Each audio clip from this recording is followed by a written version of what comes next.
Explore the concept of the donor funnel. The donor funnel really allows us to think about how does somebody first enter into the sort of broader universe for the organization, sort of living adjacent to the organization, being within the larger organizational networks, moving deeper and deeper into the organization, and eventually arriving potentially at being a donor, even being a lifelong donor, perhaps even joining the board.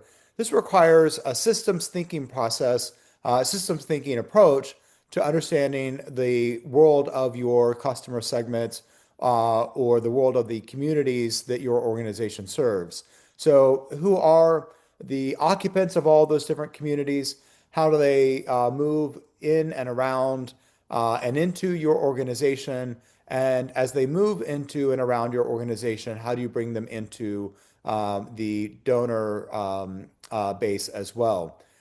This requires understanding in terms of system thinking, understanding how they move from just general awareness of your organization to then engagement with your organization, perhaps coming to an actual event or engaging in some other way. Then moving towards the moment when you're going to directly solicit them for a donation. And then that's actually quite a lot of steps as you move from the initial solicitation to ever larger and larger solicitations, getting them into stewardship where they really see themselves as lifelong investors in the organization. And lastly, moving to the point of legacy, where they might decide that they want to think about planned giving, which involves identifying the organization as a beneficiary of their assets in terms of their legacy after they pass, their long-term legacy beyond their lifetime. So you want to think about where board members plug into the donor funnel. Sometimes board members you can think of as people who are standing in the funnel themselves, way down at the base of the funnel, pulling in their networks into that funnel and trying to bring in folks to that funnel, not necessarily pulling them immediately onto a board or onto a committee for the board or even straight into donating to the organization, but pulling them into the events of the organization, making sure that that their networks are aware of all the different activities of the organization, giving the members of their network an opportunity to ask more questions and to plug in to get involved. Many boards over focus on events, so they'll have like maybe one big event every year and try to just get everyone to bring their networks to those events. If you have such an event, certainly try to get your networks to come. But there's lots of other ways to focus on pulling networks into the donor funnel. And really, it's about thinking about the entire calendar year of activities for the organization and the ways in which aspects of board member networks can get involved in those activities. Maybe you just want to say, I'm going to go to this one event where we're going to be working with with an after school program, and I'm going to take one close friend to go and volunteer at that event with me. So take a moment to discuss from a systems thinking approach how the donor funnel might work for your organization. And then we'll move to an activity that'll let you identify that in more detail. So you have an image of a funnel here. And so you're going to start by mapping the current board activity onto the funnel.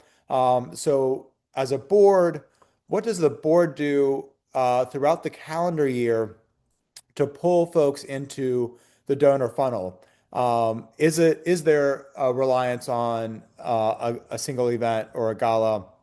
What are the other activities that pull people into the donor funnel? And again, recognizing that the first moment of a donation is not at the top of the funnel. It's often, it's actually at the bottom of the funnel. And then from meaning that the point where it comes together, and then from there all the way down is where their donations just increase over time.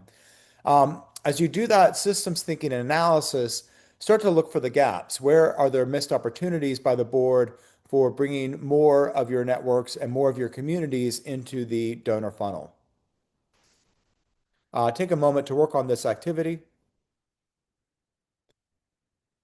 And then move to a discussion that follows this 30, 60, 90 approach.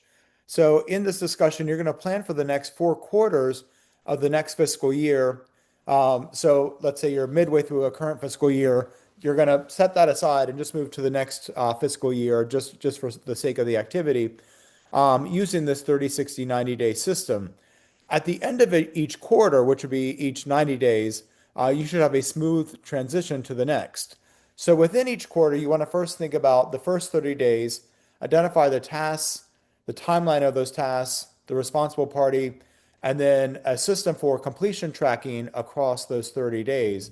And it's really important that you do each of these items so you know exactly what the elements are within this pipeline for the donor system across this first 30 days of the quarter. And if something isn't completed by the end of the 30 days, then it moves into the 60-day time frame, and then from there into the 90-day time frame. And there might be some activities you identify right away that need to go within the larger 90 days or the larger 60 days. But you want to do as many things within the 30-day time frame as possible, knowing that some things will then be moved into the larger time frame. You want to make sure that you do identify a responsible party, and that puts a little pressure in a difficult way and maybe even a fun way, where if something is on your task list for those first 30 days, you know that you don't want to be the person who's then pushed into the next 60 days. And so you have a bit of a motivation to get things done on an earlier time frame.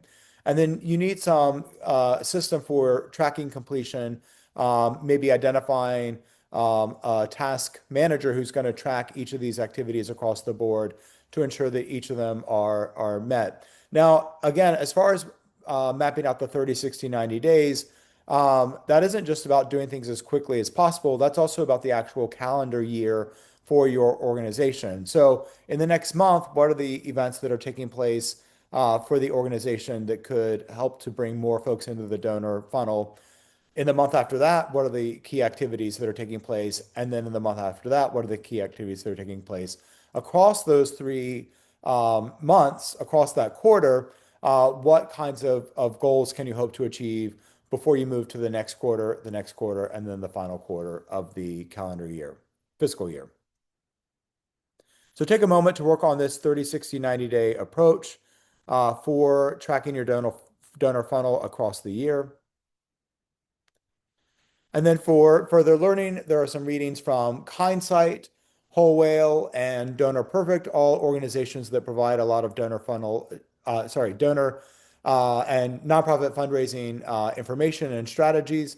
You'll notice this consistent use of the funnel language in terms of thinking about donor strategies. And then there's a video that you can watch as well.